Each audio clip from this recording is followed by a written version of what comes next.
Roles of a denizen.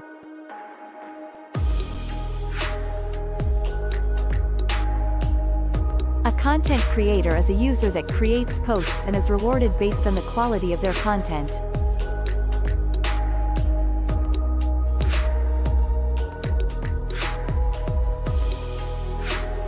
A content evaluator is a user that helps assess the quality of content and enforces community standards. The evaluator is effectively taking part in a marketplace to curate content and is rewarded for early evaluation.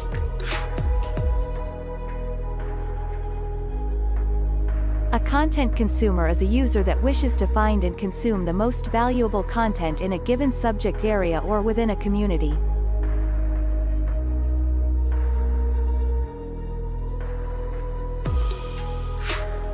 A lair owner is a person holding tokenized ownership of all or part of a community lair. Owners are rewarded with a portion of all mining activity happening within their lair. Owners are incentivized to build the best community of content creators and evaluators.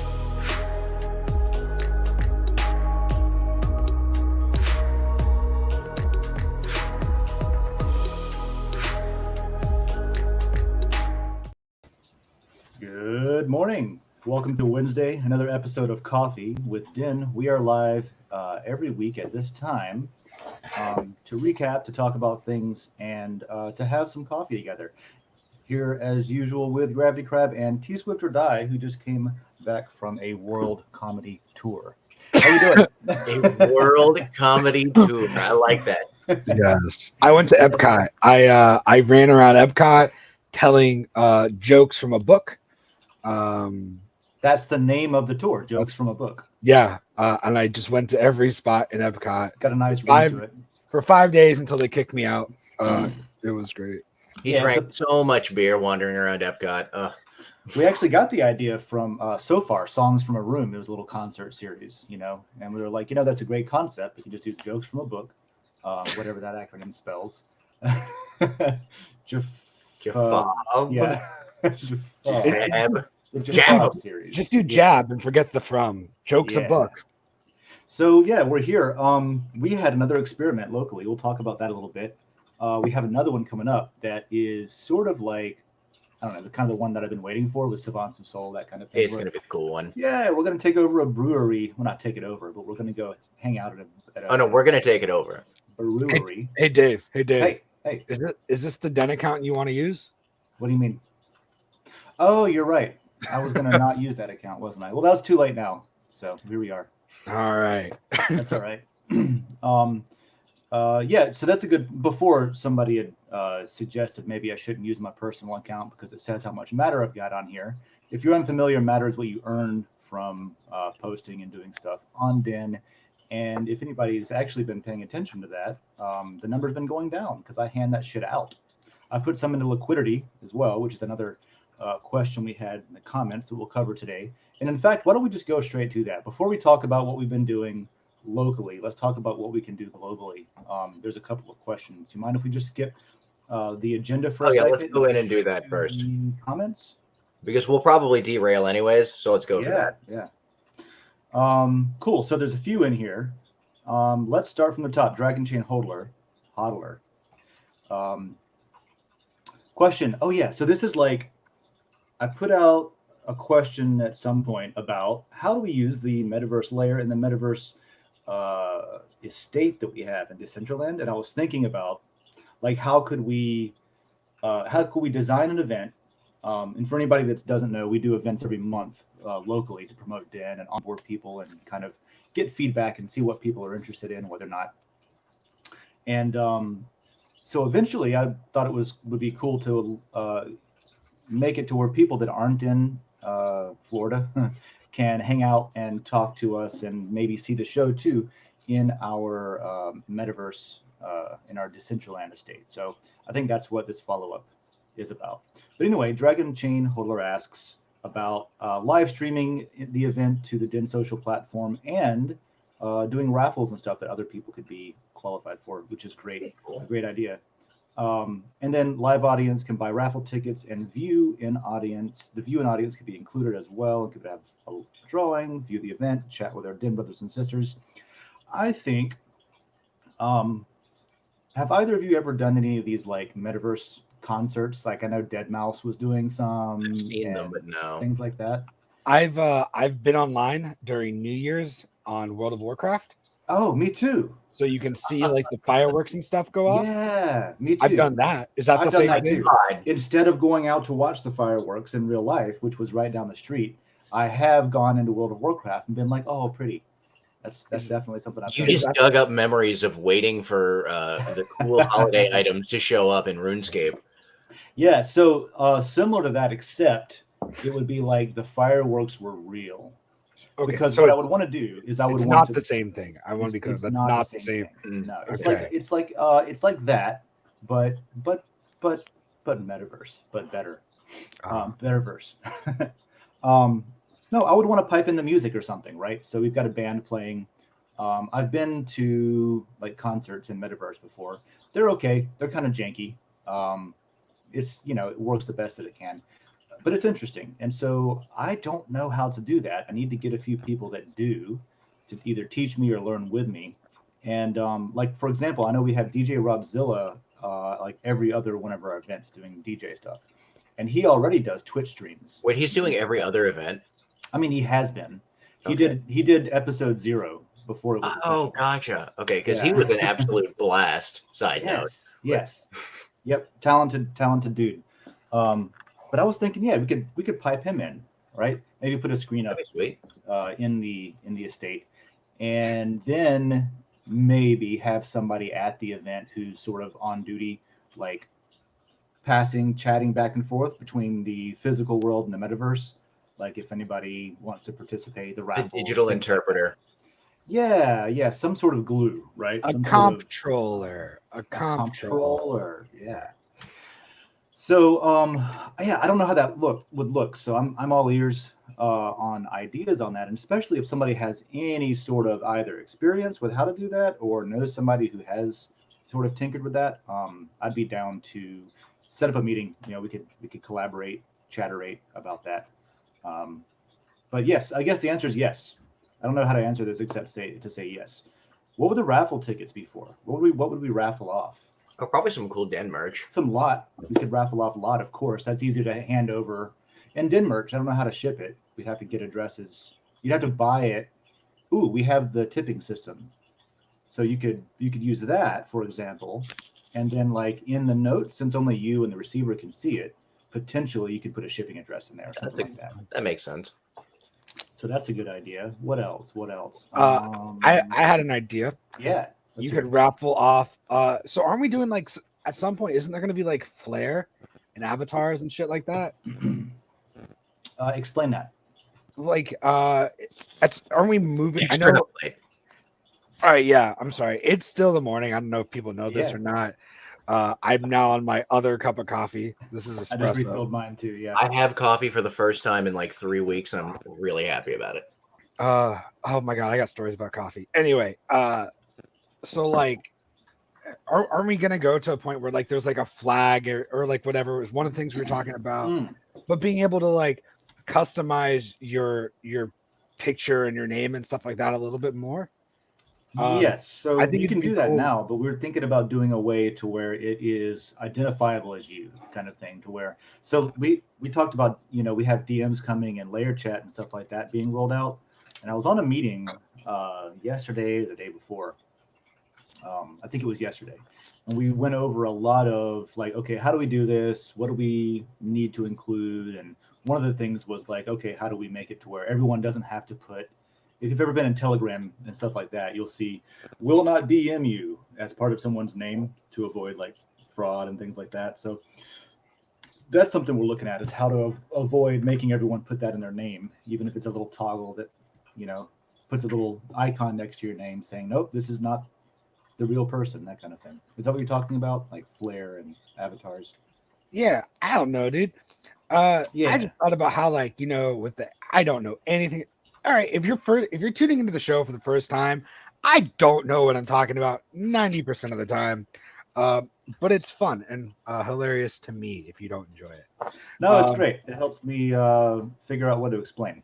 So you know how like on NFTs, right? You buy like, we'll just go with the meme thing.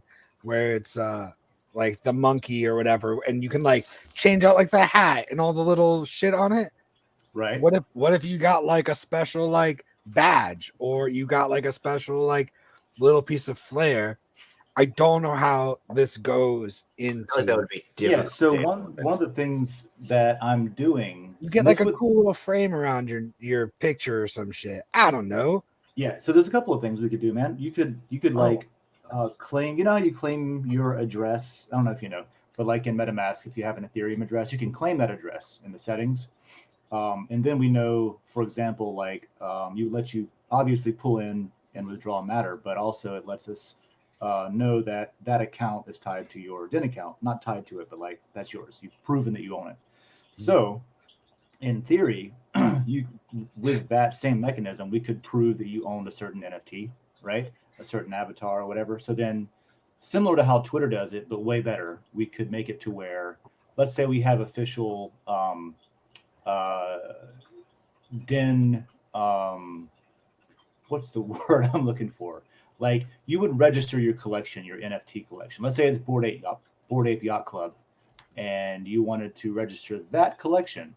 Right. The way that Twitter does it is they let you cheat and lie about it and pretend that you own it. And you still get the fancy thing around your name, which I think defeats the point. So what we would do is we would make it to where this is more of a security feature. Like, okay, this is actually somebody who, let's say, owns this layer or is one of the owners of the layer. You know, they're not trying to pretend they are. They actually are because they have a little icon next to their name. But those are things we could give out for, this is what I was trying to say. I'm giving out tokens at the event, almost like a proof of attendance, right? So something along those lines. You know, we could give out, let's say, to people that are here locally, we give them the Gainesville lot, and then we could give out Metaverse lot or something like that, you know, to people that are in the Metaverse. I was gonna say, like, I like that idea. I think what kind of fits with my idea a little bit more is like, all right, I'm gonna bring up the place, but like, you know how on FaceSpace on Facebook or whatever, like you can make like a custom border around your like profile picture. Oh yeah, because people do that for like supporting certain causes and things too. Yeah. Also, like just overlay. Yeah. Also, just showing that you like attended a thing and did a stop. Like, what if you go to one of these live events or you participate in a certain thing and you get like that border? Now, I guess it doesn't really stop people from doing that themselves too much. Well, it could if we make it to where you can only get that border. Like for another, like right now, if you look at the icons, they're little round. Hold on, let me bring it back up. The button. Where is the button? There we go. You see how it's like a little round avatar icon? Could make it to where if it's something outside of that circle, you know that it's established by like it's official. Because if you change it yourself, it only changes the inside. So something on the outside of that circle would be like something that you couldn't do That's yourself. interesting. And maybe they would fade, right? Maybe it's for an event, like proof of attendance token. And maybe they decay, right? Maybe after like a couple of weeks, it decays and you don't have it anymore because it's tied to that. Maybe you still have it, but it doesn't display anymore. That way, if you have a recurring event, you can be like, yeah, I was recently there. Not I went to 3 shows ago, but like, oh no, I was at the last one. Well, I think you would just make a separate one for each event. Oh, okay. And you could display whichever you want. Yeah. So like you don't have to say like, and like that sounds like a lot of work for graphic designers, but like you could just like each one's like a Den event 3, and then it's like Den event 4, Den event 5, and just like change one number as opposed to like having to redo the fest icon every year. You know, that would be a great idea for like Denizen Music Festival. Once we have like all of our features and we roll out with like a big music festival, that would be great. Not that I have any plans to do that, but I would like to. Let's move down. I think that all of that's great. And yes is what I would reply to that. I want to do everything we can with it. I just don't have any plans yet. That's why I'm reaching out for other people to tell me what to do. Are there only like 3 questions? There's 3 questions. That's why we're going to hit them first. Yep. Hell yeah. All right, cool. I love this question because it makes me feel like I'm just wandering up to people on the street and just like, hello, have you heard about our Lord and Savior? We'll do we'll do both of these, and then that's a good segue into something else I want to show. So cool, check this out. Reddit Destroyer has a cool name. He's going to destroy Reddit. Yeah, it's actually pretty bad. How many people have you onboarded to Den locally? Do you cold approach these people and sign them up on the spot, or how do you get this done?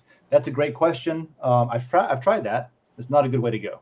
I hang out at the gas station dressed like a dragon. I have a sign that says the end is nigh. It's like, unless you scan this sign up QR for the code to social sign media up. app. I'm That married. might be a really good strategy, actually. Yeah, I'm married, but I have a couple like dating apps where I just swipe right on everybody, Yeah, and then I tell them about Den. Just And then wait them to Dan. that's Yeah, fantastic. I do that, and then I invite them to my stand-up shows. That's You it. know, there's a really good band that I forgot their name right now, but I was either hosting them or I was at their show talking to them a while back, and I was asking them what they do on tour, like what are the different things that they've learned to do on tour to get people to come out to the show. Now, these were all good-looking fellas that would have no problem getting a date. So literally what they did is they all went on Tinder, and they looked in the city that they were about to go and do a show in, and they would meet all of these people, right? And they would be like, yeah, we're on tour, we're a band, isn't that cool? We're coming to your town, come to our show, we can meet, that'd be great. And it worked. People would come out to the show and they'd meet and they'd pay to get in. So that's a strategy. That's clever. I know multiple people that do that. Like not personally, but like I have listened to podcasts and like interviews and stuff. They're like, yeah, we do that. Look, if the tools are in front of you and available, why not? Well, like you're also like, I don't think you're inviting them. I was like, hey, if you come to my show, we'll get married or something. It's like, hey, I'm in a band. Like, I'll come to my show and like come say hi to me. Now there are people that do that and then don't talk to their fans. Like, oh, you're gonna call somebody out right now? Oh yeah, the guy is slimy. God, why? I'm trying to remember the name of the band. It's some emo band like from like the early 2000s. Oh, that clears it up. Yeah, right. And I mean, they're still doing the Tinder thing, huh? I don't know if they still. I'm sure they still do it. Like a song, maybe a song name. It's something shitty. Oh. Rocket Summer, is that it? I don't know a lot of those type of bands, so I don't know. What I will say though is that's not how I do it. What I've been doing is I've been researching this very question. How do you approach people to onboard them for Den? The most success that I've found has been just starting with my friends, getting a few people together that, hey, there's this thing that, you know, if I can get a few people interested, maybe we can all start holding a meetup. And so in the beginning, I was holding a meetup, but it was like a general blockchain meetup, like who's interested in this crypto stuff, who has maybe something they want to talk about or something. Like I had the idea of doing a shill and tell, you know, like shill your favorite project. But I was hosting little meetups and they were small. You know, sometimes they'd have, in the beginning, sometimes they'd have 4 to 6 people. Other times I've had like 20 or 30 people out there talking about all these crypto things and all that jazz. And then what I would do is slowly just start talking about this Den thing that I'm working on. In the beginning, it was very much like geared towards cryptocurrency and geared towards, hey, there's this platform, this social media platform called Den.Social, and you can earn cryptocurrency on it just by doing all the same stuff that you do on Facebook, but you get paid for it, yada, yada, yada. Which is the way that I would have told I was telling people what made me excited about it, which was the wrong approach. Because turns out whenever I talk, it sounds like multi-level marketing and pyramid schemes. And people are very skeptical. They're like, I don't know about this crypto stuff. I don't know. There's NFTs in there. And I heard that destroys the planet. So a lot of people have preconceived notions of what cryptocurrency is, what blockchain is. Is it good? Is it bad? Is it a scam? There's all of this information in the world that you don't want to compete with. So what I found was if you just literally talk about issues socially, local things that can be done. I'll bring up a slide deck in a second. I won't go through the whole thing, but I want to page through it. So that's what I'll do. I will pause here, go to the next question, come back, and explain to you what I found that works. And approach this basically like, okay, forget about cryptocurrency. Here's what's useful about this, and maybe talk about concepts such as Web3 and self custody and the advertising on the internet, right? Two things that people do resonate with is, hey, we don't take your data and sell it to advertisers. And in fact, we don't have traditional advertising that spams you all the time on Den. We don't track you like that. So the normal average person's concerns are the things to approach. You know what I mean? Instead of going straight for blockchain, straight for crypto. And so moving on, Elon Tusk, great question. There are, well, here I'll read it. Can you let us know what you know about providing liquidity for Matter, or what options we have for Matter on our MetaMask to stake it, yield farm, or anything similar? Thank you, team. So that's a pretty easy one to answer. Let me hit a button here and slide the slider over to here somewhere. All right, and I have voted that up. And if you don't know how the tagging system works, it's consensus. And so I'm going to say these are appropriate, and I'll probably get rewarded for voting on those. So to answer that question, we have all of our liquidity programs have been migrated to Uniswap v3 from v2, if you know what that is.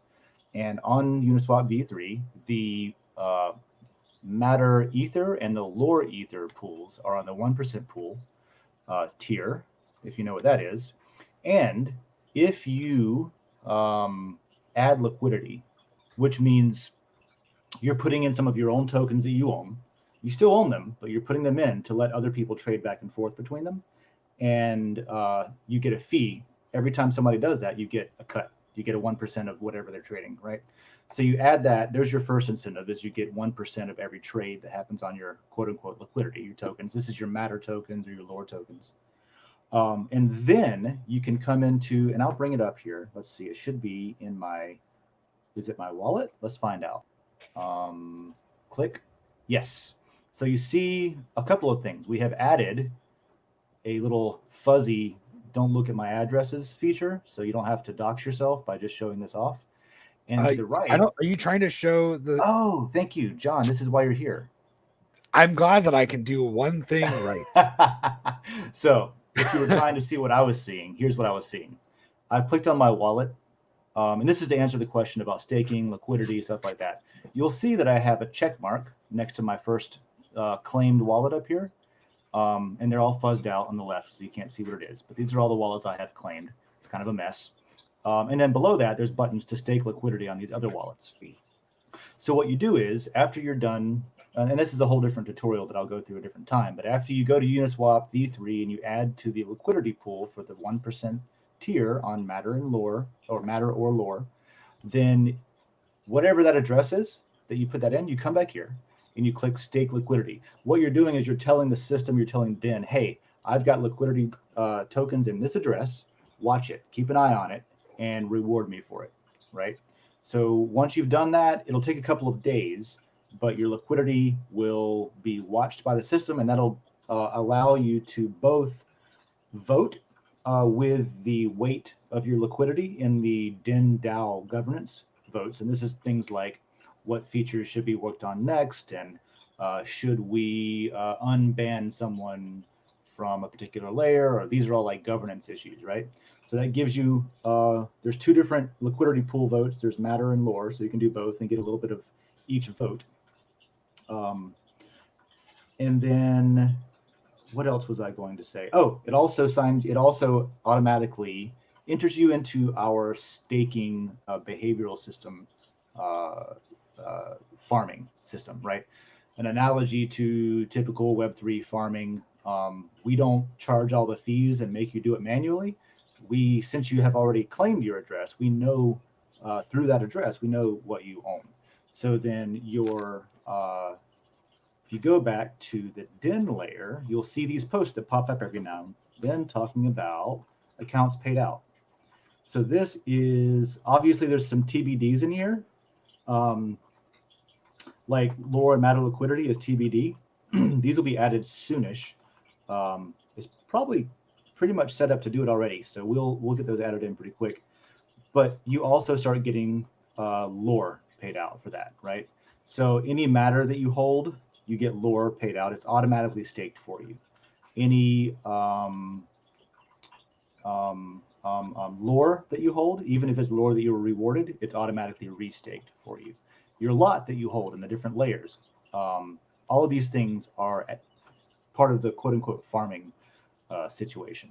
So all of that will yield lore, which you can use to vote in the layer creation process. And if you win, if the layer wins that you're voting in, that lore gets converted to lot, which is the NFT that says I own this and I have passive income depending on how well it does, and I can vote in things and stuff like that. I hope that's enough for now. It's going to have to be a little bit of time before I do a proper demo on V3. I think I've done one in the past, but I can do one again.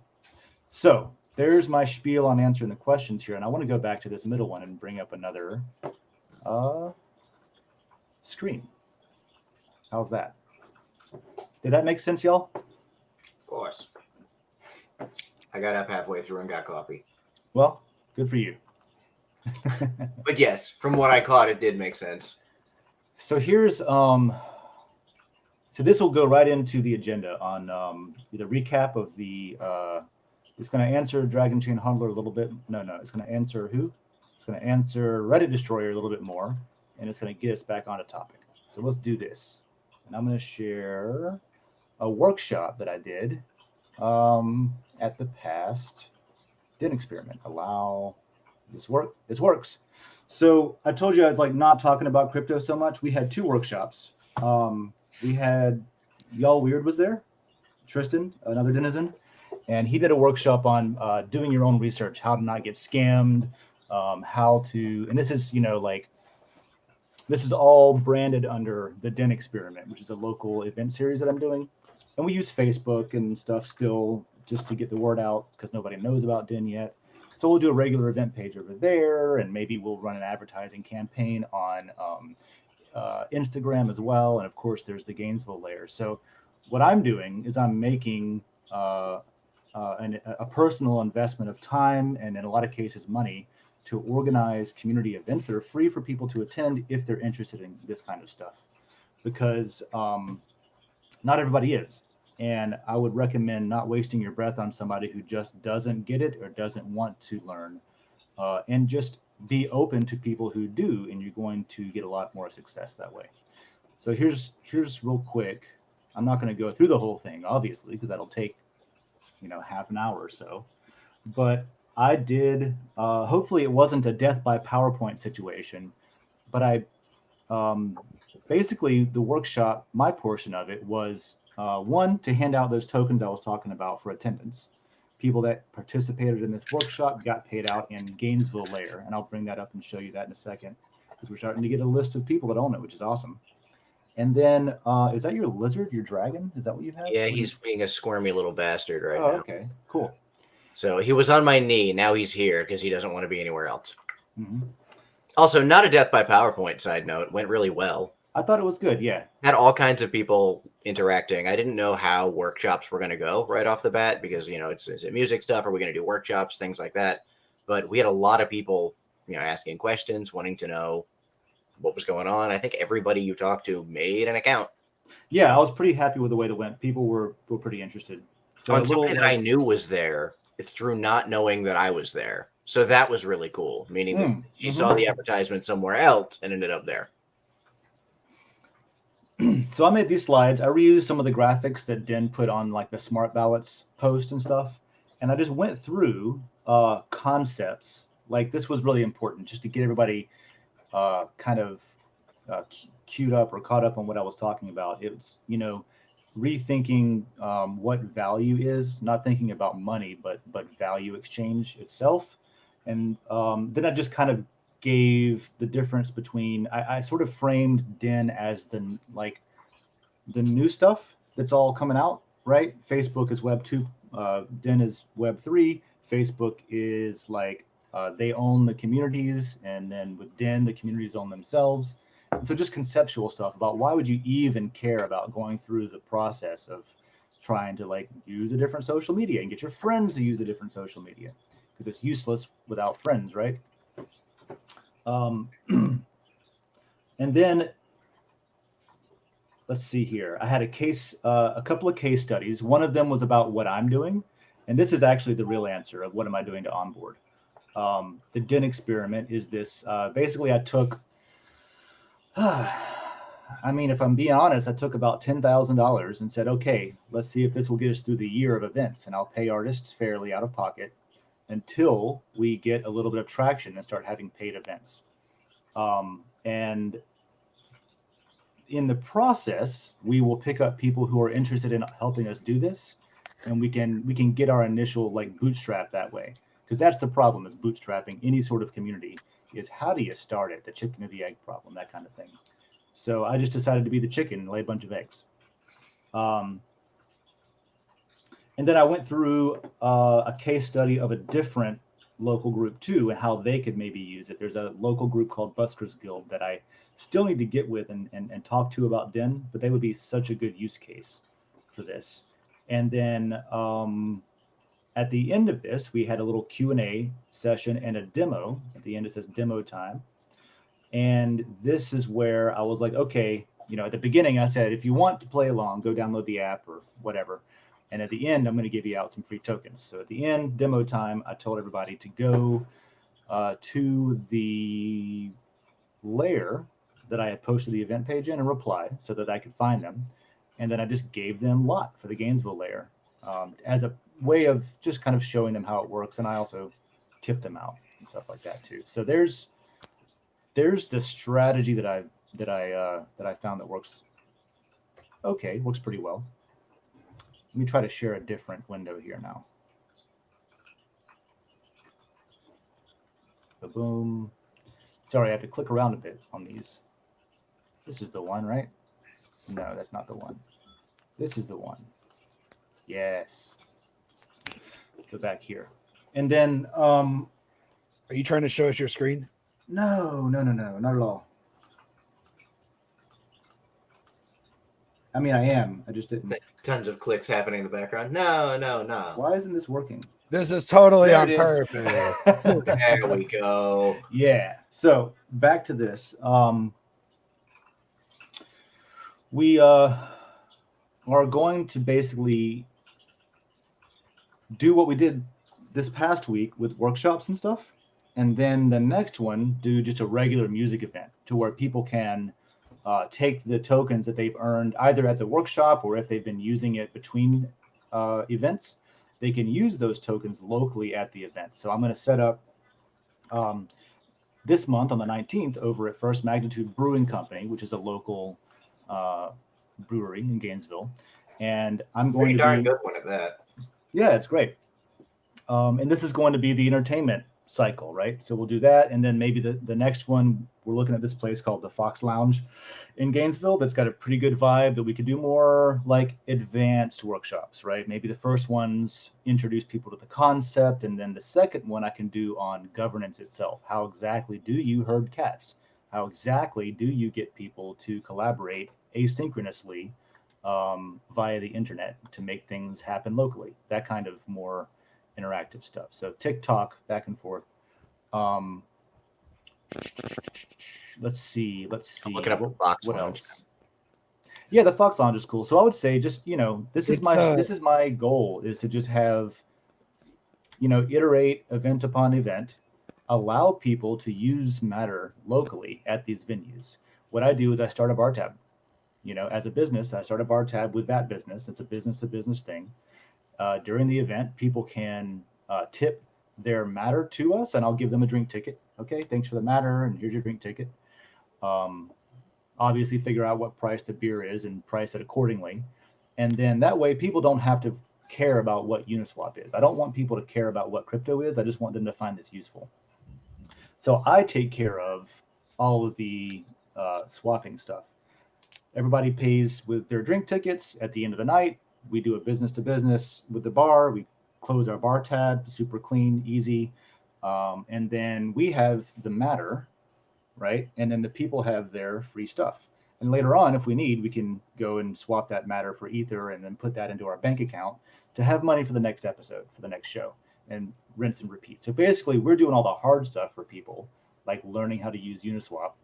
and then offering as a service these events. As it's like a free good time as a service. And the people that participate the most, in effect, don't pay anything because they're paying with Matter, right?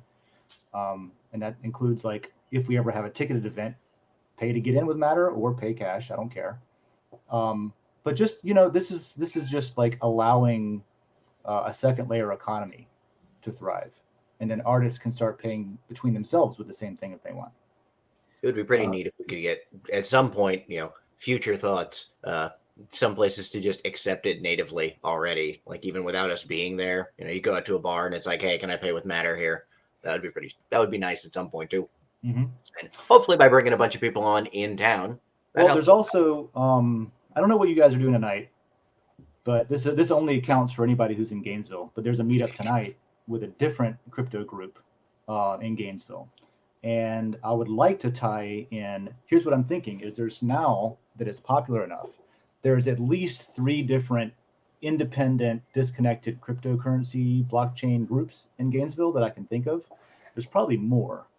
But something like Den could be very useful in gluing them together and bringing those communities together. So I want to do that. I want to I want to use it for what it's good for, right? One of them is GNV coin or GNV token or something. But I thought, we could even make it to where we have liquidity between Matter and this other Gainesville token. So if people have one, they can swap for ours. And if people have ours, you can swap for theirs. Which would be pretty cool. Yeah, stuff like that. I didn't know there was anything like that in town. Mm-hmm. Yeah, tonight there's a meetup at around 5 o'clock tonight if you're not doing much. I'll be at work still. But I got off at 6. I don't know. I'll see what I'm up to after that. I can probably meet you out there if need be. I've got a class, and then I'm teaching, and then I got a show.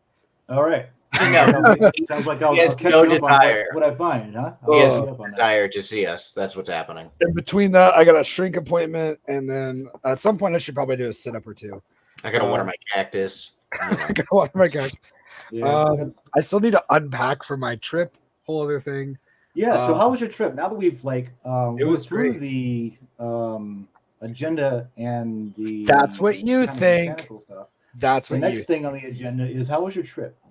So that's what you think. We're not done yet. Okay. So, first of all, by the way, Fox Lounge or whatever is the bar above Tomcat where Shrub used to be. Oh, got ya. Okay. Second of all, that band that I couldn't remember, it was Rookie of the Year. That was the name of the band. Don't know them. Sounds like a emo band from my high school days. Yeah, sounds like something that is definitely a one-hit wonder. Did they ever like evolve into MVP, or did they remain rookies the whole time? Nope, they were they just kept being a redshirt freshman, so they were just constantly a rookie. Cool. Second, to keep it a little bit more talking about Den, it was really cool. I was in Scotland and the UK, and while I was there, I have like an improv school in Gainesville, and we were starting back up, and somebody else was doing like a free workshop while I was gone, and apparently like a whole bunch of people have signed up for a class. I'm teaching like a 10-week class on improv here in a couple weeks. And we're actually doing it out of Fox Lounge, which is funny enough. Oh, really? I did see that advertised, actually. I didn't realize it was at Fox Lounge, though. Yeah, they're closed on Mondays and Tuesdays, so we just like rent it on Mondays. So we'll Sounds see. Great. It's pretty cool. It's nice. It's a really nice space. And they have a stage and everything, which is cool. But I was like, hey, I just realized I haven't like advertised this class at all in the Gainesville layer. Oh. Whatsoever, because I've been gone. I mean, I just got back Sunday night, essentially Monday morning. So I was like, hey, I should do that. And then I was like, hey, I should like take Matter as well. That's a good point. Yeah, if you have the ability, then I would, that would be great. I would love for you to do that.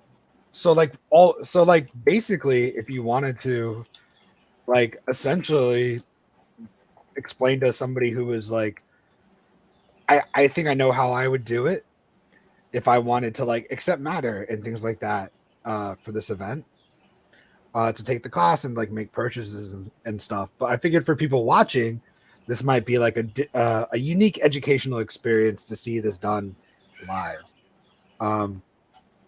So essentially, what I was thinking would be the best way is just to link the event, and instead of purchasing a ticket on Eventbrite, just tip me the matter.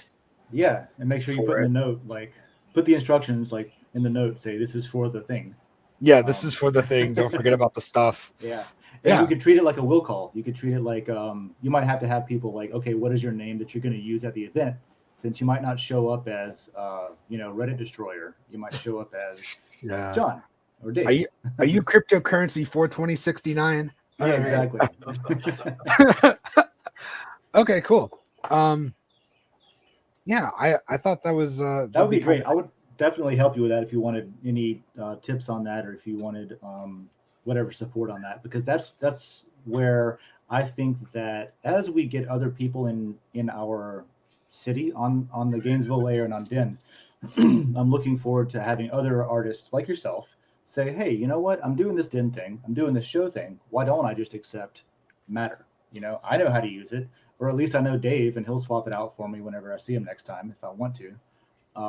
So yeah, I think every city needs a nut in it like me that wants to just take it and own it and make Den their thing in that city. And those are the people that I want to create a game plan for, and then copy and paste over there and say, hey, here's what I found useful. Make sure it, doesn't say Gainesville on it. Change it to your city name and whatever you need. But here's your roadmap. Am I missing? I feel like it's pretty simple. Like I don't feel like I'm missing anything from this game. Yeah, I think the most complicated part is if you want to swap Matter on Uniswap, because it's like a third-party website, right? And there's fees involved, especially until Ethereum figures out their problem with fees. The fees are pretty darn high right now. They are down in the double digits. I realized recently, like they're not $400 for a transaction. They're like $60 or something like that. But still, you got to have a lot of Matter. And this is the other reason. Like, if I'm able to just be the buffer of Decent Gains account, which I have up now instead of that distant one, but the Decent Gains account, that is the business account that we're accepting, that people are tipping, right?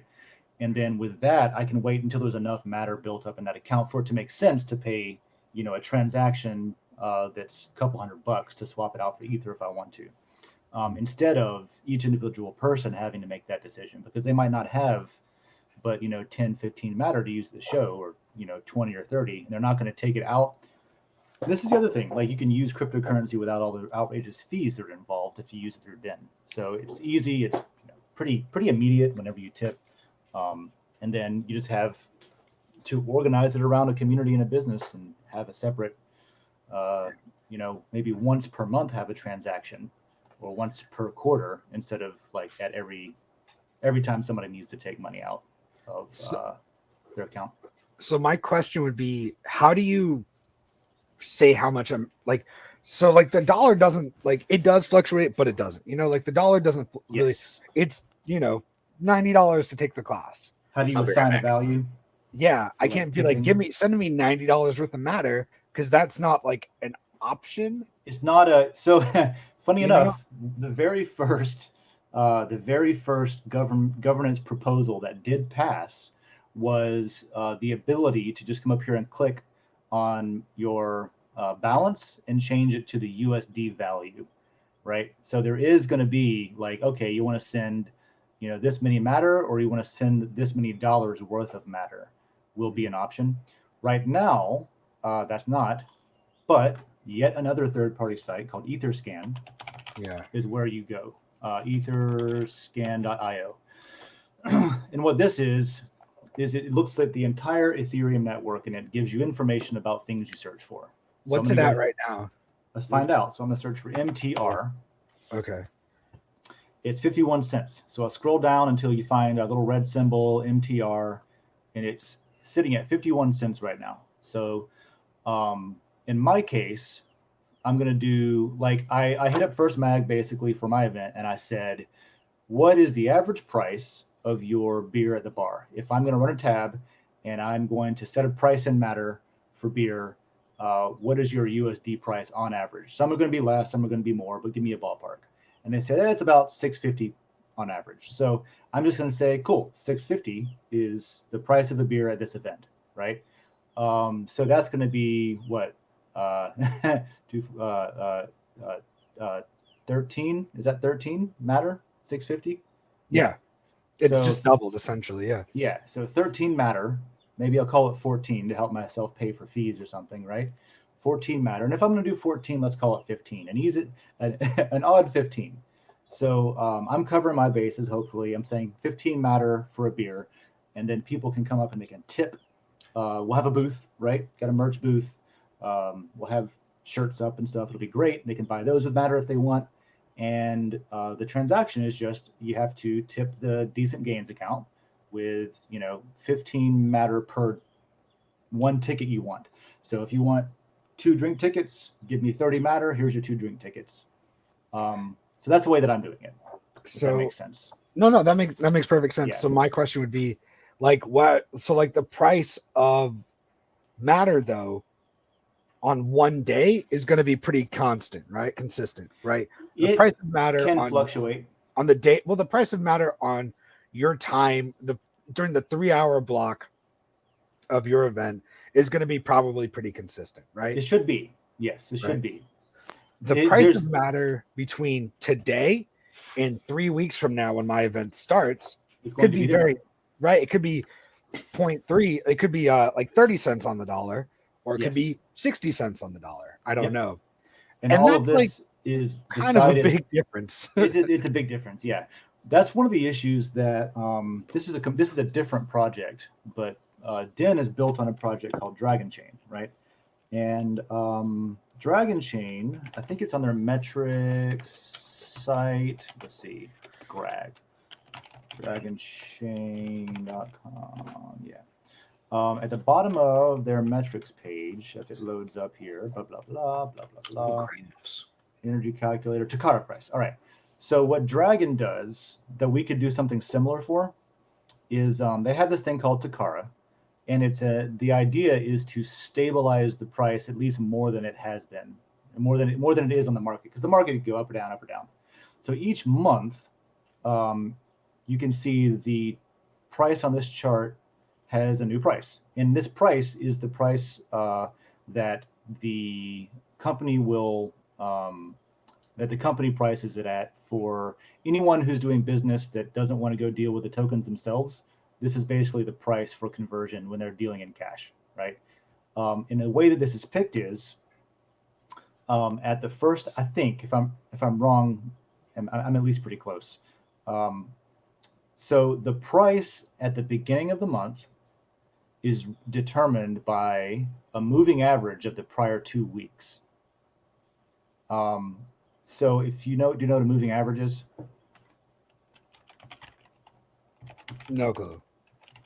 So a moving average is basically you take the last 2 weeks as a snapshot, and as time moves forward, the other end of it moves forward with you. And so you average the price over the last 2 weeks, and that gives you a price that you can offer as the price for the whole month. And so that's how that's done. And it's just, the price of a token is just a decision on what people are willing to pay for it. And part of that is you and I, what are we what price point are we gonna honor for this event? Is kind of the thing. So these other lines on this chart, the purple, the orange, the green, these are different moving averages. So moving average 5, 10, and 30. It takes the last 5 or the last 30 candles and says, okay, here's your average price, kind of thing. So even though the price is down in this Bitcoin chart here, the moving average price still stays a little bit higher on it, like that. So that's what I would say is you have to do you have to make a business decision and say, okay, I'm going to accept them at this price, but maybe, you know what, maybe you're not willing to sell them any lower than a certain price. And this is where, honestly, this is where the Uniswap thing comes in. Because with this, you can, let me see if I can just bring it up here without it being too much of a problem. MTR is probably not going to show up. Yeah, right here it is, added by user. Dope. So what you can do is you can go in and add a new position. And this is where, gosh, this is complicated. I don't even know if I should go into this right now. Let me not show it. Let me just conceptually talk about it real quick, because this is going to get into the weeds if I do. It seems like it might be you can decide what you're willing to sell it for, right? And so the trading price right now might be 51 cents. So if you were to go and just sell it at whatever the market price is, you would get somewhere around that price for it. But you could also say, you know, these are really worth $1 to me, so I'm going to put them up on Uniswap as for sale for $1. You know what I mean? Now, there's going to be other people below you that are willing to sell theirs for a lower price, which is their decision, right? They want to support sales on a lower price. The community sentiment is whatever people are willing to pay, whatever people are willing to sell for. So if you don't have if your time preference is low enough, you can just say, okay, I'm going to put this up at 65 cents each. I charge 50 cents. I'm going to put them up at 65 cents and make a little bit of money for myself. And then if they don't sell for the next 2 months while the price fluctuates, I don't care. I'm just not going to sell until it's that price. That's So an option too. It's just an automatic sell order is all it is. Yeah. It's basically how it is. It's Uniswap v3 is very much similar to, like, you can put in what's called one-sided liquidity, which is really just a limit order is all it is. You're saying, you know, automatically, if it gets up here, yes, use my liquidity and sell it. So that's a long way of saying that if you have enough time to kill, you can decide what the price is. And it just takes a while for the market to get to that point. And when it does, that's what it'll sell as. Cool. So really so that's what I was going to say. What I was thinking about doing for this was just being like, hey, this is just going to be the price. The price is just going to be, you know, it's $90 or 200 matter, you know, Right. and that's just it. That would be great. Cool. And some people, now that we've been doing the events for a couple of, what I would do is I would try to remarket. That's valuable because that gives a use case, a utility locally. And so what I would say is, let's market that to the people that we have already hosted. We can say, hey, if you've been doing this thing, then you will be able to use these points to get essentially free to you, right? To get access to this improv class without having to pay dollars. You can pay matter in it. And if you look at the Gainesville layer, you can see who's been there. You can see who's probably got some matter to spend, right? I'm curious if you think, in my mind, I'm like, all right, do you think I should put the price for the class for like the matter exchange to, like, it's $90, right? So we'll say it's trading at 50 cents. That like the price for the class should be like 180 matter, or it should be higher, 200, or should I give a discount for using matter? Because I see what you mean. Should I be charged? Because I feel like if I'm doing like, oh, it's 200 to send me matter, it's like, why wouldn't I just pay you in dollars then, John? Because maybe they have a bunch of matter and they don't want to use their dollars, basically, is the reason. Or maybe they don't have 200 matter and you could use it as a, like, okay, maybe half and half. I'll take it off of your dollar price if you use some matter, that kind of thing. Yeah. Yeah. And that's where I was like, all right, do I want to like incentivize people for using matter by giving them a discount? But like, see, that's something that I would do because I'm heavily invested in Den, but I don't know if that makes sense for you or not. Business wise, I don't know if that makes sense or not. I think allowing, I think for you, allowing matter to be used for payment is probably enough, because then you're theoretically opening yourself up to more, like, there's people that have matter, so you want to, you know, like, get those people into your class. So what you're saying is like, hey, if you're in this club come on in, you can spend it here. And if you want, maybe I'll show up and give out drink tickets and say you can also spend it on drinks at the classes. I don't know, that kind of thing. If you want that kind of deal, That would be kind of cool. Yeah, I was gonna say, like, I think it'd be really cool if there was a way, like, if either Den or somebody, if there was like a way to like incentivize people for using this. It's kind of like the way a credit card incentivizes you for using a credit card. Yeah, if you use our credit card, you'll get cash back. Okay, if you use Matter, you'll get, fuck if I know.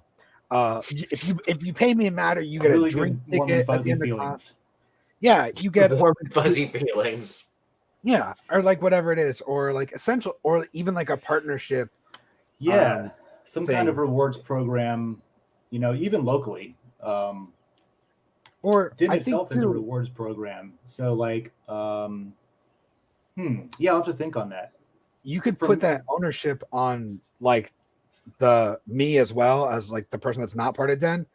Like, hey, at the end of the month, you send me your receipts of tips showing that you use like this, you had this many transactions with Matter, and then we'll give you, then Den itself would tip you out a percentage in like lore or some other Got you. thing. Yeah.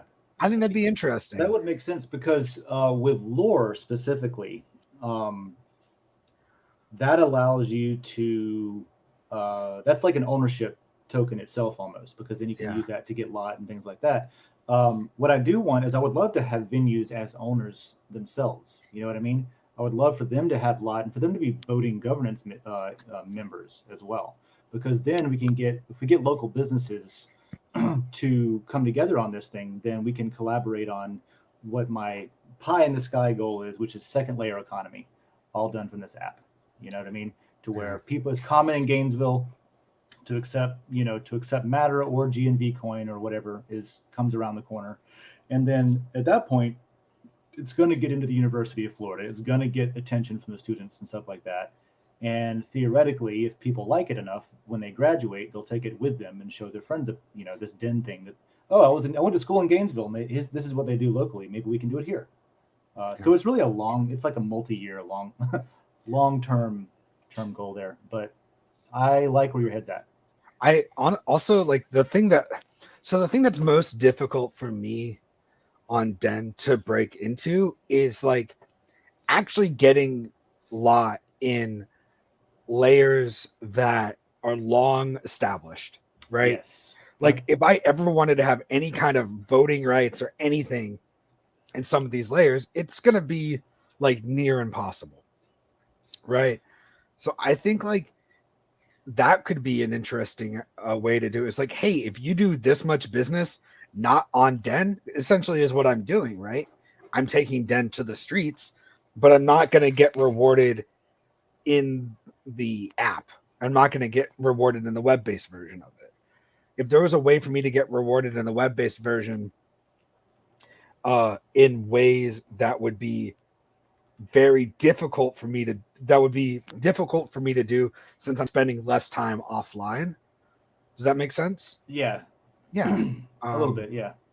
I was going to say, to that point, I'm going to see if I can find it here. There's, it's up the top here. Chat. Yeah. So another, this is the one that I voted for, actually. We might get it next time, but we're working on chat and DM first. This is going to allow for what you're talking about, where we can directly purchase not only Matter in, potentially with a credit card or something like that. You could just buy it on the platform without having to go to Uniswap and stuff. And then also potentially buy the lot that you're talking about from like the long established ones. This will give an on-platform way for people to sell that lot to, or trade it or swap it for Matter or for lore, whatever we set up on the platform. So then you could almost go shopping for, who's selling their lot? Who's selling their, their memes lot, right? An old one that doesn't get, that like only has a few members and that kind of thing. The older ones have, they were here before I was even here. Yeah. So that'd be cool because I don't have a lot of those either. Does that make sense? And with that, it would be based on not someone's like arbitrary number of what they want to sell it for, but it would be like, okay, if you hold this lot it yields this much matter per day just by holding it on average, because it gives you, like a cut of the whatever layer it belongs to. You get, as an owner, you get a cut of all the matter generated in that layer. Same with Gainesville layer. But what it does is it says, okay, the average, income from holding this is X. And so what you would sell it for is an ROI kind of thing. Like, how long would it take you to hold this to receive how much you paid for it? So you could sell it for like a 9-month ROI, you could sell it for a 3-month ROI, but that way it gives you some sort of like actual value that's measured instead of just someone's arbitrary, I'll sell it for 3 Ether, that kind of thing. You've talked about that before. I thought that was a really cool idea. The idea of being able to buy, I don't know if this is a thing you can already do, but the idea of being able to buy Matter or even cryptocurrency in general on credit, it sounds insane to me. Debit card. I say credit card. I meant debit card. Oh shit! Yeah, I'm like, that would have been so cool, because literally got an offer the other day. I use my credit card all the time for every purchase. So like, and then I just pay it off. So it's great. But like, we do that too. We don't yield any interest, but we get the points. Yeah. So like, I got a credit card offer. It was like 6 months, 0% interest for whatever, which is like a normal thing, but it's also like a good credit card. It's not some like, and then after 6 months, your interest rate is 10%. And you got to pay back. Yeah. This was like a real. It's like, hey, we really like you at Chase, but can we help you out some more? Kind of deal.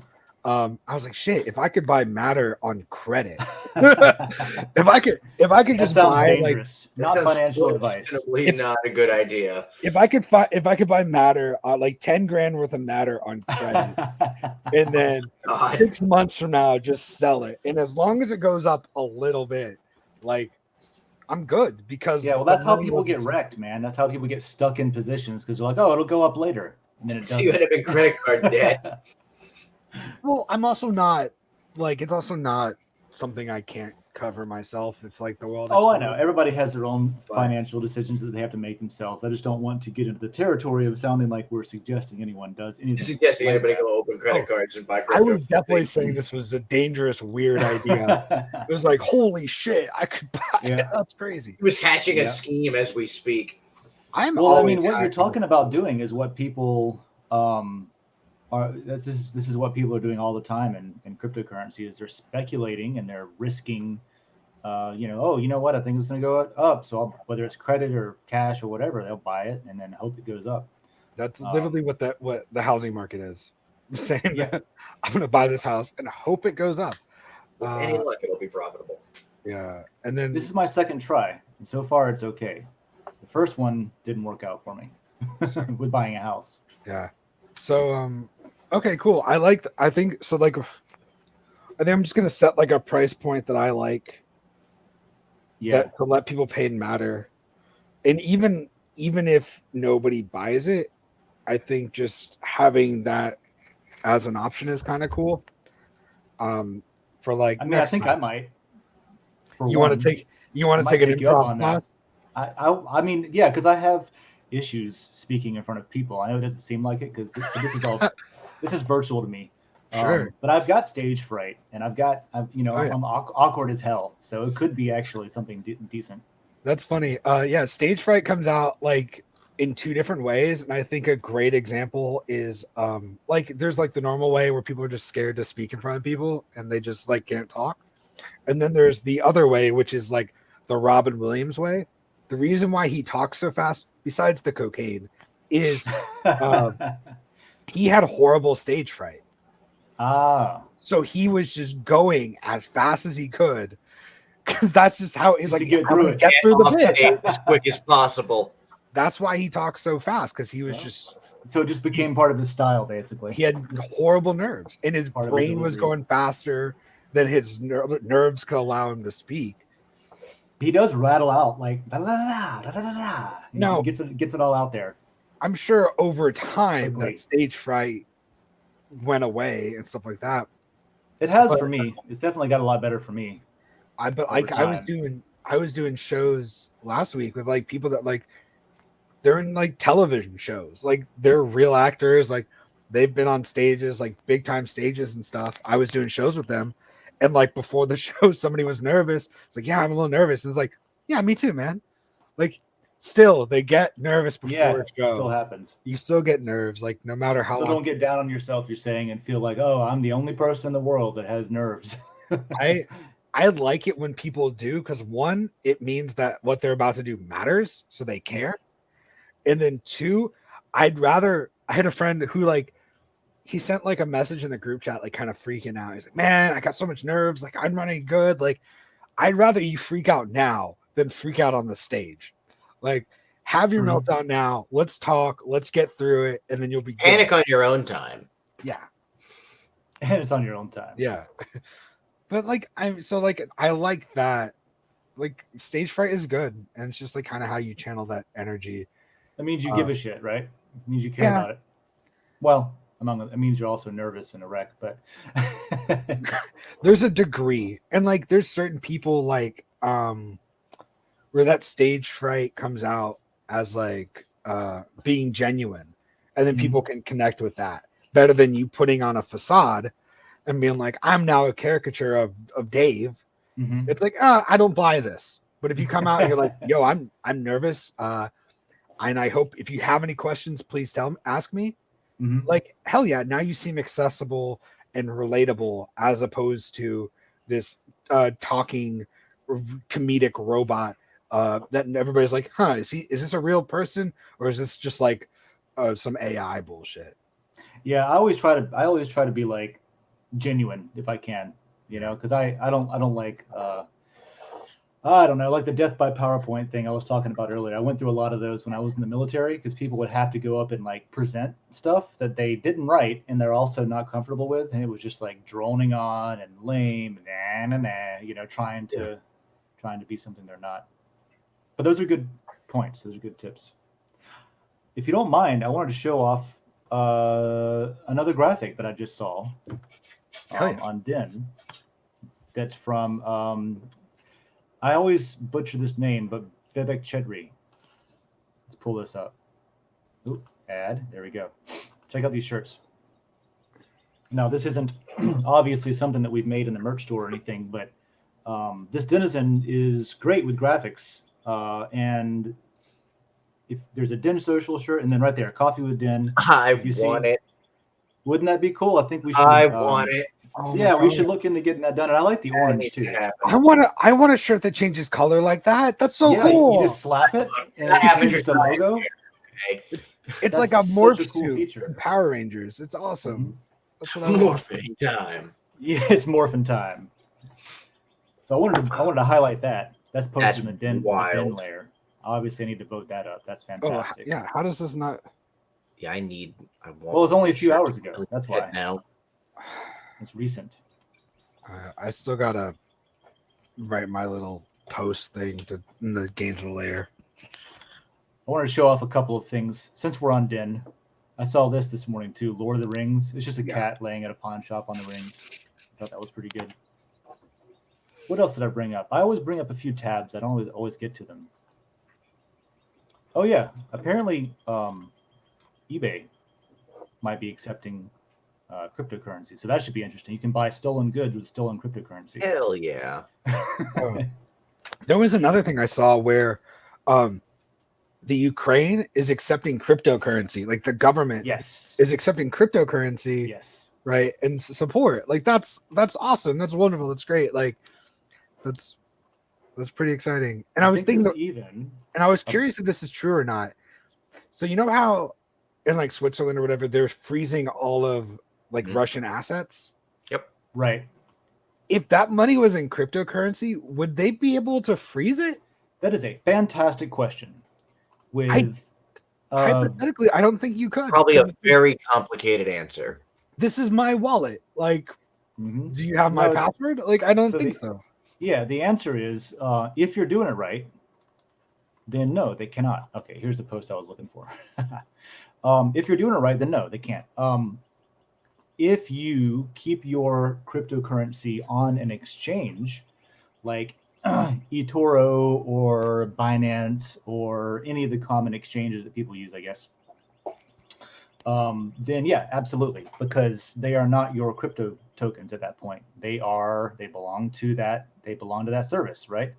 And this is true of Den too. Den is a hybrid system where if you bring your matter in internally, um, theoretically, if we were Russian right now, we could, the if we were any country, it doesn't have to be Russian. If we were in any jurisdiction where like the government came to Den and said, you've got to disable all of these accounts or you're going to go to jail for life, then we would be able to theoretically do that, right? But when you take your matter out of Den, it's the same thing as when you take your tokens out of an exchange and things like that. You will have self-custody. They'll be in your MetaMask or your hardware wallet, ideally, or your cold storage wallet, where you have your private key or your seed phrase. Like when you first open an account, it says write down all these words. Those words are your private access to it, and unless the government entity or the banking infrastructure or whatever has that seed phrase, they cannot seize your assets. That's the entire point of cryptocurrency and blockchain and stuff, is that not even a nation state can take your bitcoins from you if you do it right. Unless they beat that seed phrase out of you. Yeah, now there's a lot to talk about in that, because then you're getting into, well, how dedicated would a nation state be in enforcing that? And if you assume, based on history, that can get pretty fucking ugly, you want to be really careful about who you even tell that you've got, a self-custody wallet. Yeah. Because if you're using, it's kind of like saying, like, it's kind of like telling people, hey, I've got gold buried out back behind a tree in my yard. It's like, you don't tell people that you have gold buried anywhere. That's exactly, you have to, and gold's a great analogy. Gold, people understand gold. People have been using gold for generations. And so if you think that cryptocurrency, you think about it like gold, if you go to a bank and you open a safe deposit box to put your gold bars in, right? Theoretically, only you can access those gold bars. It's in a safe deposit box in the bank. But the bank also has a key to that, which means any government entity that wants to can seize that. And they have done it in the past. In the US, it's been illegal to have gold in the United States in the past before. So like, it's a real thing that could happen. And this is why there's things like Monero and some of the other stuff that I've talked to you guys about, like Oxen and things like that, Pirate, Zcash. There's these things called privacy coins, where maybe you want to transact with people, but you don't want it to be completely transparent, because then you'll know how much I have. So that's the long part of the answer, is you can store safely and you can store privately, but those two things don't always go hand in hand. So there's a little bit of brain power required to make sure that you're handling it safely. But no, theoretically, the entire nation of Russia could go onto the Bitcoin system and use that. And they can trade with China, and they can trade with Iran, and they can trade with North Korea, and they can do all of that stuff, and they can have their own system. Which is probably happening. It's absolutely happening. Russia's already said, hey, utilities, you can use excess power to mine Bitcoin, that kind of thing. And I'm sure that the oligarchs in Russia who have been disconnected from the SWIFT payment system, which is what, like if you're paying for oil from the nation states, if you're dealing with nation states, you might use that system. So yeah, I think if I got to speculate, which I don't have to, but I will, we'll probably end up with 3 global monetary systems. We'll have the US dollar system, which is what we have now. It's been the global system up until now. Now it's not, because we disconnected quite a few people from SWIFT, and now we're fragmenting that. People got to eat, so they'll find out different ways to use money. Wildly historic event happening, by the way, with that. Just I can't just gloss over that without being like, yeah, literally, for the first time in a very long time, all of that is just broken. Right. Yeah. And so you're going to see, what I think you're going to see is the Chinese yuan, especially their digital yuan cryptocurrency. It is a central bank digital currency. It is all of the evil things that I hate about the possibilities of central bank digital currencies, where they, instead of you having self-custody, it is where they can just like, oh, let's turn off that account. that kind of thing. So they're using all of the benefits of cryptocurrency, but from a dictatorship perspective. But I think that'll be, maybe China and Russia, and if we're being honest, probably Afghanistan, people like that will deal with Chinese financial systems. And then the third system would just be the global cryptocurrency market, where everybody has self-custody and it's, freely exchangeable between each other and all that jazz. So it's going to be an interesting path forward. This is going to be the first time that, I've only been alive less than 40 years, so I've never seen a world that wasn't on the dollar, basically. So we shall see. It's a good question. It's not going to be so easy to turn that off. Canada, great example there. Trudeau tried to do that too, but couldn't.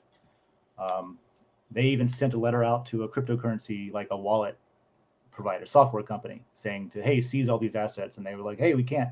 It's not how that works. No, it's not how that works. But when the Canadian dollar is worthless, we'll still be here to serve you, I think is how they ended that up.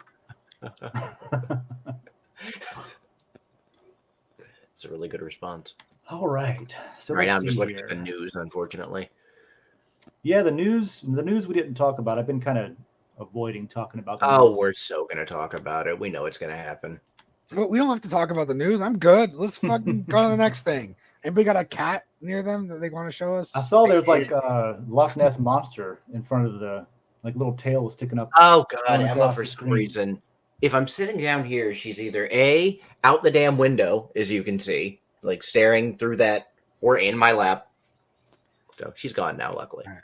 So another question, I guess. Do you have a favorite place you like to get shirts from? Shirts. Like if you were like, yo, I gotta make some Dave shirts. For all those Dave shirts he manufactures. Well, no, I don't. What I would do is I would probably hit up my friend Amy and say, hey, you still got that screen printing set up, and do y'all make shirts? And just to see, and then I would be like, will you accept Matter for sure? We can make Matter and that's on a shirt, please. Yeah. I'm curious, why do you like paying with Matter for things? Because to me, Matter has a higher ROI, right? Mm-hmm. than the US dollar. Probably to distribute it. Yeah. Well, the reason is I like to have things to do with a token that are different, depending on different people have different things that they want, right? And some people don't want to hold Matter. They don't care about gaining the energy points so they can interact more. They don't care about being able to vote in governance decisions. All of these things you get extra weight for if you hold Matter, right? Some people, will hold Matter just so that they can buy a layer in LCP if it doesn't win.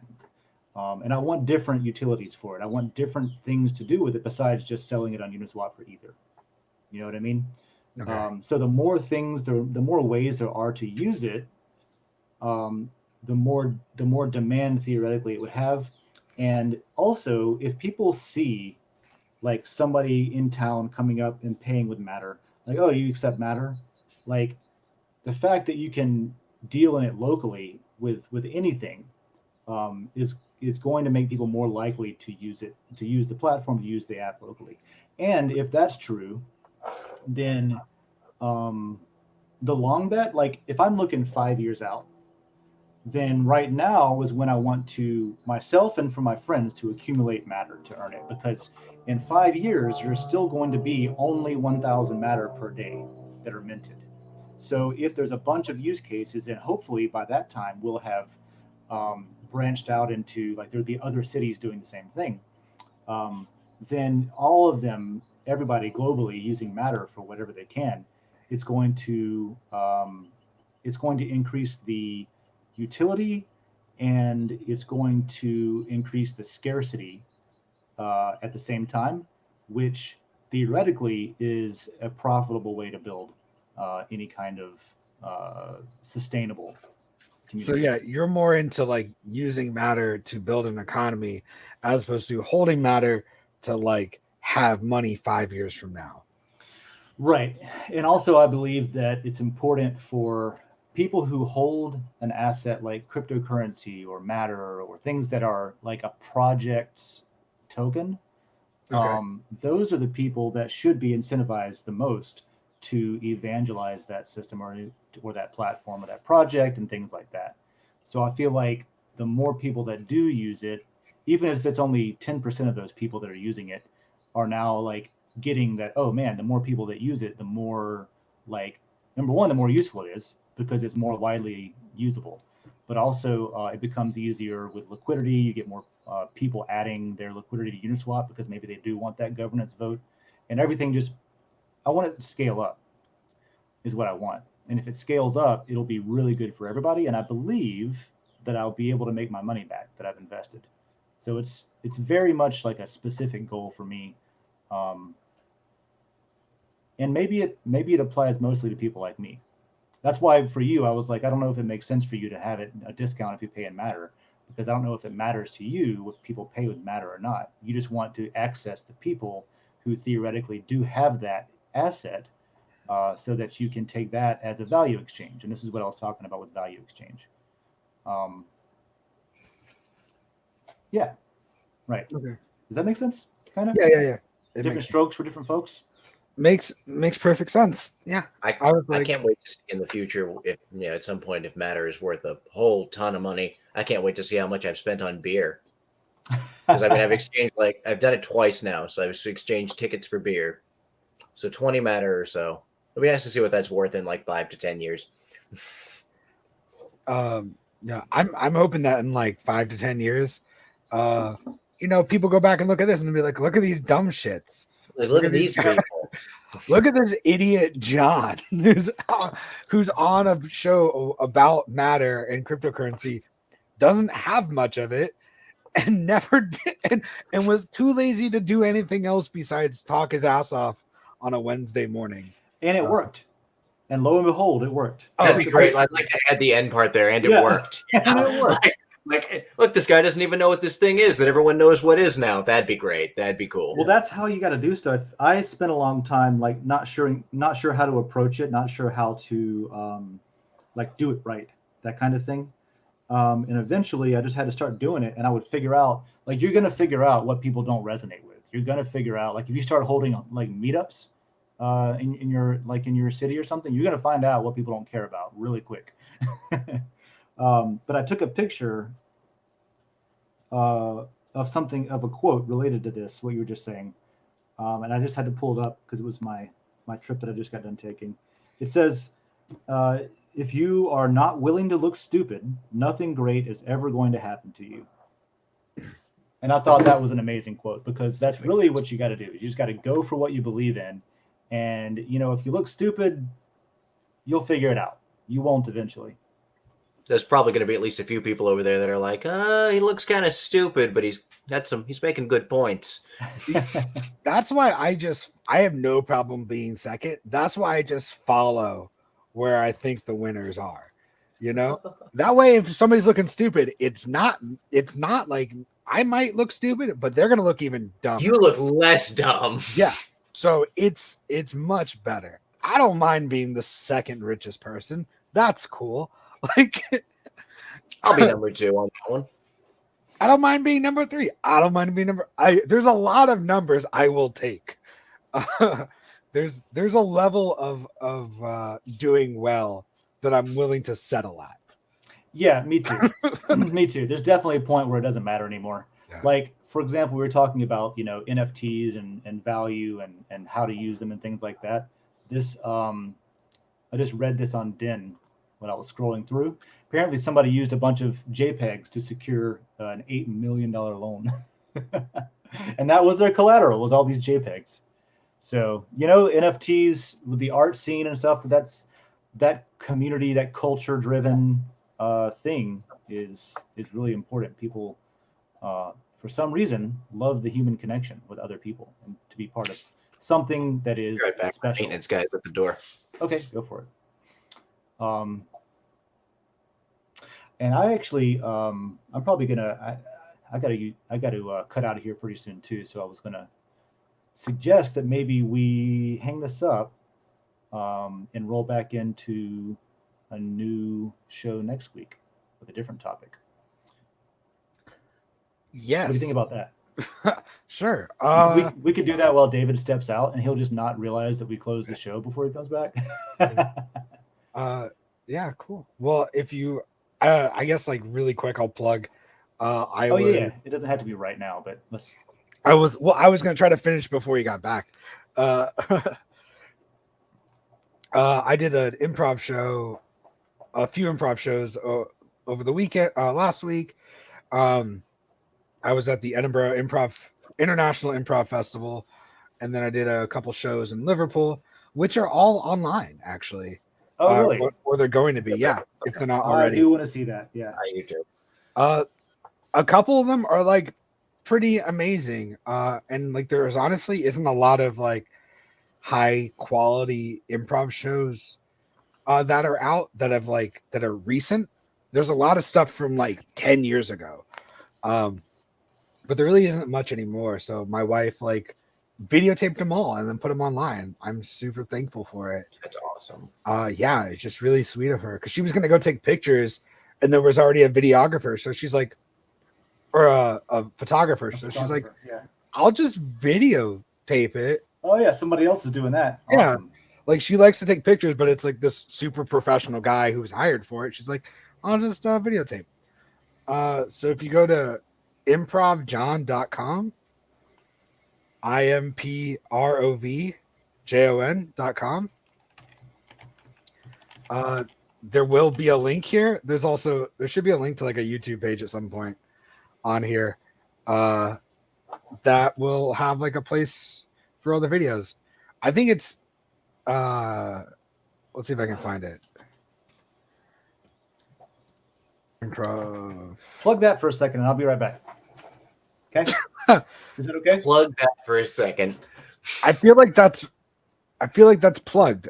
Okay, well, you're gonna have to do something. I'll be right back. Also, John Lovitz is coming to Orlando. I don't know what this means, but I'm about it. Why are you so fascinated by this pheasant? You're fascinated by a pheasant? You were fascinated by this pheasant in this picture. Me? Yeah. Oh, yeah. Oh, it's like some taxidermy thing. I don't know. I was looking at it and it looked cool. Where's the other account? It's not on this one. Well, I'm glad they're recorded because every damn time I've tried to see one of your shows, I miss it. Also, my maintenance guy wasn't at my door. Who was there then? He was at the neighbor's door. He just knocked really, really loud. Which sucks, too, because they still haven't fixed the damn hole in my wall, and I'm willing to bet a snake is going to crawl through it at some point.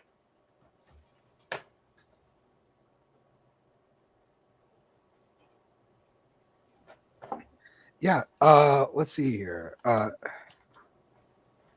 Improv Festival. This is how we stall for time.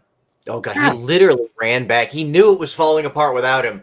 So I'm back. No, it Sometimes wasn't you just falling gotta go, apart. It was great. This was the best 30 seconds of the show so far. Well, I figured you could talk about your show tonight or something, too. That's a great photo, by the way. Oh, thanks. Yeah, it's on. So if you go to John Does Improv on YouTube, there's a whole bunch of shows. So I'd watch the All-Star Armando is like really good. Okay. Almost just uploaded 26 minutes ago. I'm going to be the first view on that, and I'm going to comment first. Subscribe. Oh, yeah. Okay, cool. Yeah. This is where I can go to check this stuff out then. Yeah. So this is like, I put all the videos here because there wasn't like an Edinburgh Improv Festival like YouTube page. So I just like uploaded it to upload it. And I'll make the 10 cents off of my 200 views. That's how that works, right?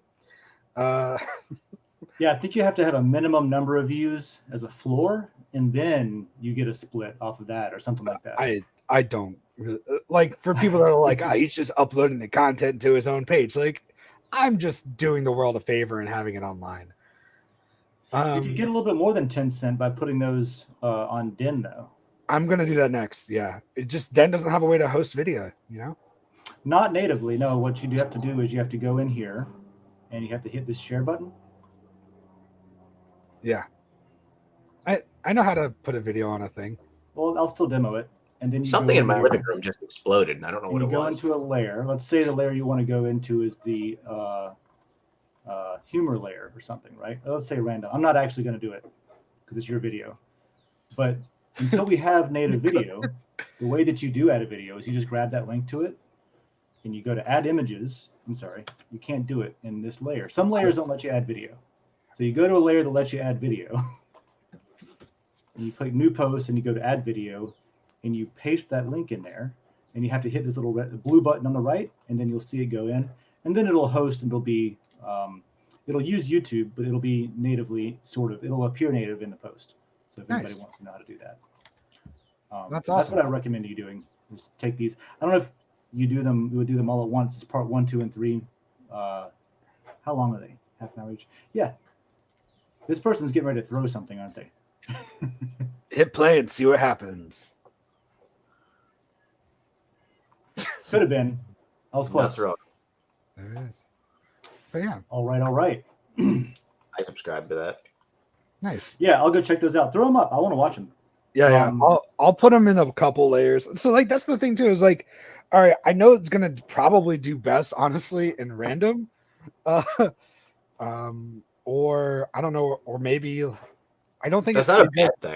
I mean, somebody who wasn't looking for improv stuff is probably going to find it and be like, "Oh, I didn't know I liked this, and now I do." Like, I don't think it's gonna do. Like, I was trying to think like where it would go. Like, or maybe board. Actually, it'll probably do well on board It's a good spot for it. because that's. Let's see here. God, I can't wait for cross posts. 4.4 in board. What else we got here? So there's board. There's. I'm a owner in humor, but doesn't really get a whole lot. You can put it in travel since you were traveling. That's clever. Well, I'd love to put it in all of them, but like, you don't get No, and you actually I might get a don't wanna get- reputation hit Yeah. if you get downvoted too. Yeah, and I don't want to get it like, oh, spam or whatever, you know. Yeah, humor. Also, board and random takes basically anything, category wise. Let's see. Movies and TV shows, potentially you could call it a show. It's not a TV show. It is on. I don't think it would it's on fit. TV. No. Yeah, probably not. That's a But stretch. like, but that's the thing is like, there's no incentive to putting it really Sports. there, right? Because I'm gonna get more traction in a bigger layer. Put it in the Donald. Yeah, I think that humor is your best bet, man. I don't know. Maybe we gotta bump that up a little bit. It could Well, use I think board would be like, You think so? Yeah. if I tag it as, hey, you're bored, watch this video of me doing fucking improv. Nice. If you're bored, you won't be for long because look where I'm at. Exactly. Here's a funny video that's an hour and a half long. You know? That's good. That's good. A place to go when you're bored. Bored? I made this for you. Yeah, that's solid. But isn't board okay? And board does let me embed video too. So that's the other thing. Like it would need to yes, be. it does. Yeah. Yeah, it would need to be a place that lets me embed video. Yep. So board layer might be your Huckleberry. Cool. Well, One. we can end the stream. I know you wanted to go too, and then next week we'll check back in and see how these posts do. Yeah, actually earlier I wanted to go because I was trying to time it to where the thing with Coffee with Den is once we go a little bit long, I started getting uncomfortable, and I had to go use the bathroom. I had to pee, and it happens. Now I that gave I up on have, we can just go for another 2 hours now. So I'm comfortable again. He's trained. I put a catheter in every morning, okay, because I love this show. Hey, does Decentraland? No. Is there a first person mode in Decentraland? Sure. Yeah. Is there VR support? Not yet. I'm told that they're working on Probably it. fudge that. The thing is with VR support, you got to have enough, like it's got to be fluid enough to not make you sick, the frame rate and stuff. So I think Decentraland might. This is early technology. Screw it. Make us throw up. I'm down. Let's No, go. they got a bunch of funding now because they had a bunch of people buy up their token and now theoretically they can accelerate that plan. But I think VR is coming to it. Yeah. Cool. I want to do that as opposed to Facebook's VR stuff. Or I could just go hang out and let's be honest, we can just go hang out in VR chat. Which, by the way, you need a VR headset at some point. You have the power to run it. I do. I think I have an extra one possibly. I honestly just haven't had a reason. Right, I would buy one and then not use it much. I don't know. I don't know if I have a reason to. Like, I don't know what I would do in VR. You know, like VR is cool. There's some Just, really cool little Can't VR I just games. use my computer screen? You know. Like, Yeah, but like, okay, I'm gonna make a point here. Robo Recall Okay. is a VR game that I got for free when I bought the original Oculus, which I still have like the first gen Oculus. And it is so much fun that I still probably play through it like once a year. Like you're Really? you have guns in your hand and you're just blasting robots and you can pick them up and just tear them in half and they just say like, why is you? It's fucking great. Yeah. Okay. So that's the kind of stuff that VR does. This perfectly. game looks cool as shit, dude. Holy shit. Robo Recall is one of the most fun things I've ever played in VR. Honestly, I use VR at this point to play Elite, which is a space flight sim that I love. There's a game called VTOL, which is an awesome fighter jet game that has got some really low polygons, so it doesn't run hard. Can you give a list of like recommendations, like recommended games in the gaming layer? Just be like, hey, if anybody's not sure about VR, forget about it, but probably. Yeah. Because I'll check that out. I'll look into them and stuff. If I feel like I'll have fun with it, I'll get it. I just haven't had.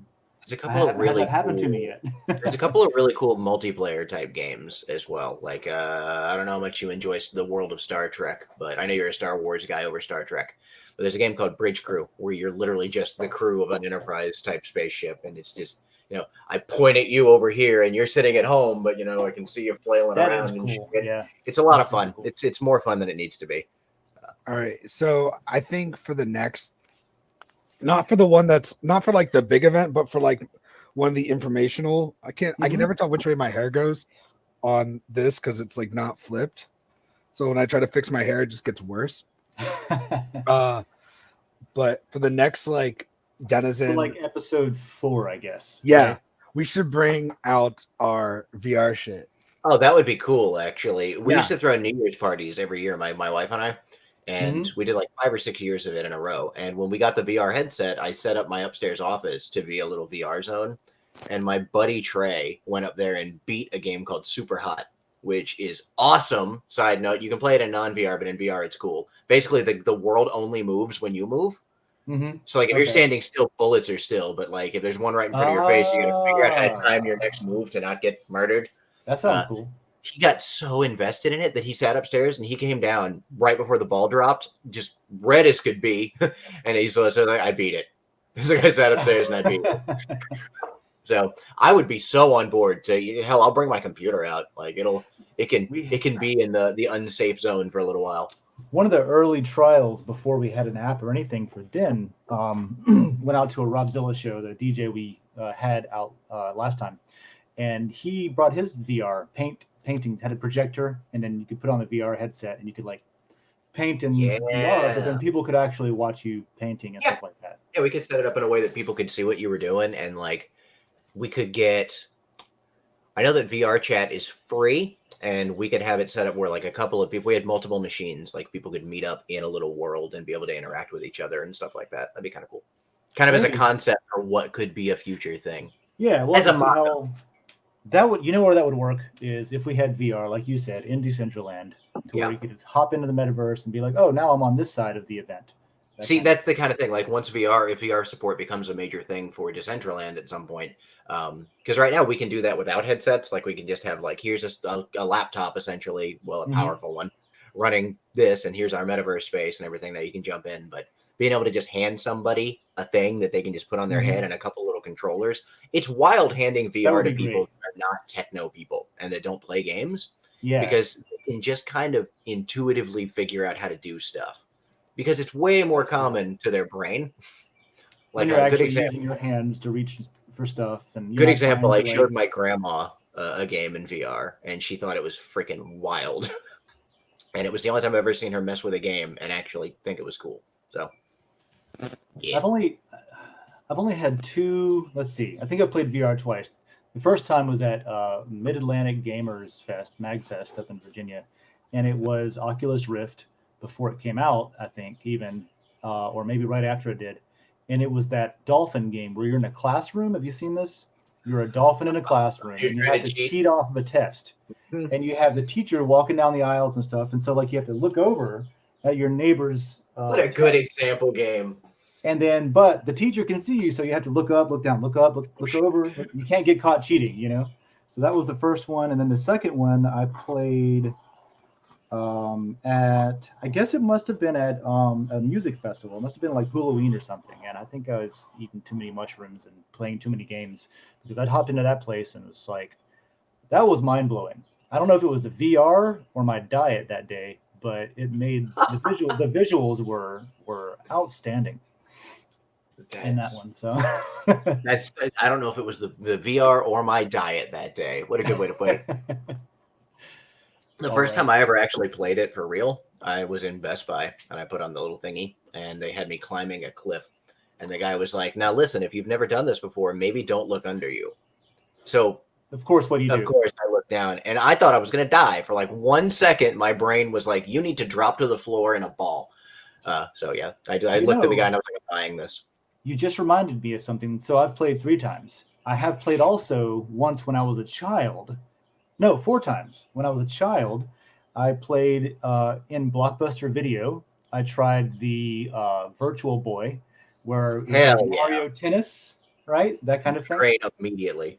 And then I also played over in Daytona Beach on the boardwalk. There's an arcade that used to have the scene in Hackers where the Plague is in his little circle VR thing, and he's like playing his VR set. Yeah. It was one of those where you had like a barrier around you, and so you couldn't like move out of it. And then it had like baseball physics. You would lob like a grenade at an arc to hit somebody else and hope you hit them. Cool. So those old ones, I've played those too. We should find at some point whatever the hell, if that is I doubt that was an actual technology at the time, but whatever they were using in Hackers that he was standing and just bam, bam, we should find one of those. No, it's a real thing. Those are real games. I wonder how much that costs. Yeah. I don't know. If they work still, I have no idea. It's like buying an old arcade game at this point. We could probably service it. Let's be real. We got enough nerds. Let's get done talking here. I want to go do some Gainesville stuff, and then we'll meet back up later. So thanks everybody for hanging out again. Let me throw out a couple of reminders. I noticed that in the reminders, I did not previously have the weekly governance call that we do in there. So I've added that. There's 4 live shows per week on Den, which is actually kind of a lot if you think about that. A lot of us like to yap about it. So Tuesday, Wednesday, Thursday are the show days. Tuesday is the Super Happy Dragon Lucky. That is updates on Dragon Chain and Den. Wednesday is this show in the morning. Thursday is both World Blockchain Roundtable and the Den.DAO governance call in the Den.DAO layer. So all those are live every week. And I said this last week on the governance call, maybe it's a challenge for anybody who wants to take it up, or just a good idea for someone looking for a way to earn some matter on Den, is since we have these 4 shows and each of them are at least like 45 minutes to 2 hours, right? Depending on which show it is.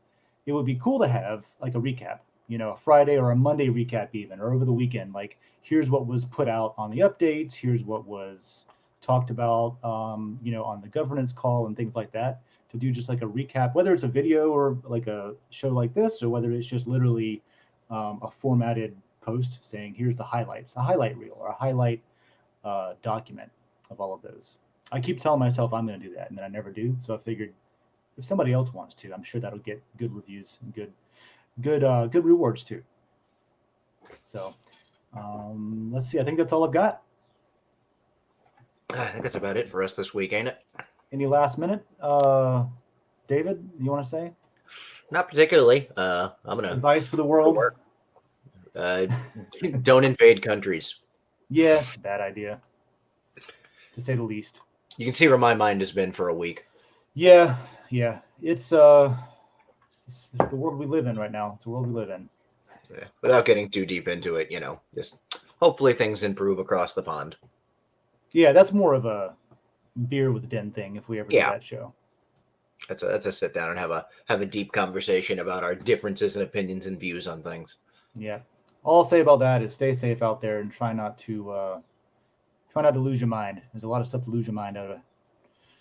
All right, everybody. We'll see you next week. John, David, thanks again. Have a good one. Bye.